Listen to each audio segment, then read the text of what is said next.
বাঁদরগুলো বাঁদরের মতন কাজকর্ম করেছে, পতাকা পুড়িয়েছে, মানে যত রকমের অসভ্যতামি অভদ্রতামি হয় আমরা কাল দেখতে পেয়েছি। অসভ্যতামি এটা আমরা এর আগেও দেখেছি এবং এই বিজেপি সরকারের শুরু থেকেই যাদবপুর ইউনিভার্সিটি নিয়ে খুব সমস্যা। আসলে এখানে তো শিক্ষিত লোকের বাস, আর ওনাদের সাথে শিক্ষার সাথে একটুখানি কন্ট্রাডিকশন আছে। এই তাণ্ডব বিজেপি আসার আগে তৃণমূলের রূপে করতো, এখন বিজেপির রূপেই তাণ্ডব চালাচ্ছে। ইলেকশন করো, এইসব বাইরে থেকে বহিরাগত গুন্ডা ফুন্ডা নিয়ে গিয়ে এসব অসভ্যতামি বর্বরতামি না করে দম থাকে তাহলে ইলেকশন অ্যানাউন্স করো। কাল রাত থেকে ধুমধুমার যাদবপুর, কখনো আগুন জ্বালানো, দেখলাম যে চিত্র একের পর এক একেবারে গুন্ডামির মতো আচরণ।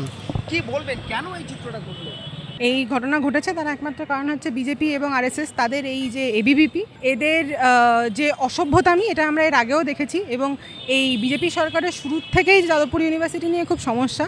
আসলে এখানে তো শিক্ষিত লোকের বাস, আর ওনাদের সাথে শিক্ষার সাথে একটুখানি কন্ট্রাডিকশন আছে। অর্থাৎ সেইখানে দাঁড়িয়েই অনেক দিন ধরেই এম করছিল, টার্গেট করছিল। কালকে একটা ছুতো পেয়েছে, একটা টপিক পেয়েছে, জিবি হচ্ছে, জিবি জানেও না, খায় না, মাথায় দেয়, সেই নিয়েও কি সব বলছে। সেখান থেকে অশান্তি গড়িয়েছে এবং সেখানে এই বাঁদরগুলো বাঁদরের মতন কাজকর্ম করেছে, পতাকা পুড়িয়েছে, মানে যত রকমের অসভ্যতামি অভদ্রতামি হয় আমরা কাল দেখতে পেয়েছি। আমরা চাওয়ার মধ্যে চাইছি একটাই জিনিস, যে ছাত্র সংসদ নির্বাচনটা করতে হবে, তাহলে এইসব বাঁদরের বাঁদরামি আর দেখতে হবে না।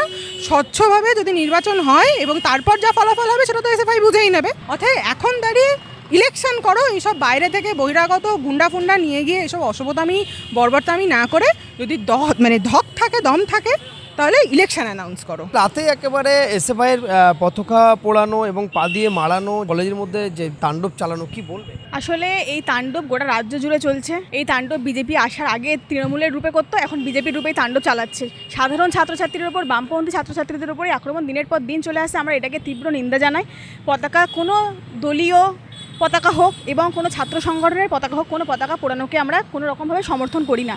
তাই এই সব কিছুর বিরুদ্ধে আজকে আমাদের কর্মসূচি ছিল, আমাদের মিছিল ছিল, আমাদের বিক্ষোভ কর্মসূচি ছিল। তার মধ্যে বচসা বাদে, পুলিশের সাথে বচসা আসে, কোথাও গদি মিডিয়া ভুলভাল প্রচার করার জন্য সেখানে বচসা আসে, কিন্তু আমরা সবটা মাথা ঠান্ডা রেখে শান্ত মস্তিষ্কে আমরা আমাদের লড়াই আন্দোলনের রাস্তায় আছি।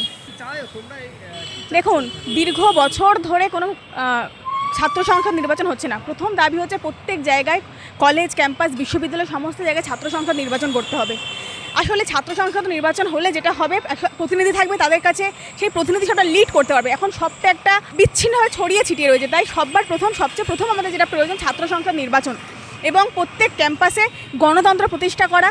আসলে যাদবপুর বিশ্ববিদ্যালয় থেকে শুরু করে সমস্ত জায়গায় আমরা চাই সবাই সবার মুক্ত চিন্তা পোষণ করতে পারুক। সেখানে এবিপির লোকও থাকুক, এসএফআই থাকুক, এআইডিএসও থাকুক, সব সংগঠন সবাই যাতে স্বাধীনভাবে মুক্ত চিন্তাভাবনা নিয়ে গণতান্ত্রিক পদ্ধতিতে ক্যাম্পাসে থাকে। কোনো রকম গুন্ডারাজ আমরা কোনো ক্যাম্পাসে চাইছি না। বিধায়িকার জানা পড়া তথ্যের প্রচণ্ড অভাব। মানে যদি না জেনে থাকেন তাহলে যাদবপুর ইউনিভার্সিটির ছেলেপুলেদের কন্ট্যাক্ট করুন, ইনফরমেশন দিয়ে দেবে হয়তো। সেটা হচ্ছে উনি বলার টাইমে আমি শুনলাম অনেক, যে 11 জনের নামে এফআইআর নাম বললেন, সব বললেন, ঠিক আছে। এখানে সৃজন ভট্টাচার্যকেও ডাকা হলো, সুজন চক্রবর্তীকেও জড়ানো হলো, কিন্তু আমি জানি না মানে বিধায়িকা তার কনস্টিটিউয়েন্সি সম্পর্কে কতটা অ্যাওয়্যার। মানে বিধায়িকা এসে বলছেন অমুক জবাব দাও, মানে কেন দেবে? তারা না স্টুডেন্ট, এককালে ছিল অ্যালুমনাই, তারা পাস আউট হয়ে গেছে, তারা নিজেদের ফিল্ডে অন্য কিছু কাজ করে। মানে আমি বলছি, এটা যদি আমারও নাম নিয়ে বলতো, আমি যেমন এখন মাস্টার্স করি, আমি ধরুন পাস আউট হয়ে গেছি, চাকরি বাকরি পেয়ে গেছি, এবারে কেউ যদি এসে র্যান্ডাম দিনে আমার নাম ধরে বলে অমুকজন জবাব দাও, আমি কি বলবো? আমি জবাব দেবো না হাসবো না কী করবো?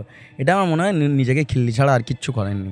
আর নিজের কনস্টিটিউয়েন্সিও উনি খুব বেশি জানেন বলে আমার মনে হয় না। কারণ নাহলে এইরকম ধরনের মানে একটা ভাঁওতাবাজি মন্তব্য, একটা উস্কানিমূলক মন্তব্য, যেটার কোনো রিফ্লেকশন নেই রিয়েল লাইফে, যেটার কোনো মিনিং নেই, সেটা উনি বলতেন না। এবং আমি মনে করি এনারা রাজনীতি করছে না, রাজনীতি সম্পর্কে ন্যূনতম ধারণাটুকু নেই এনাদের।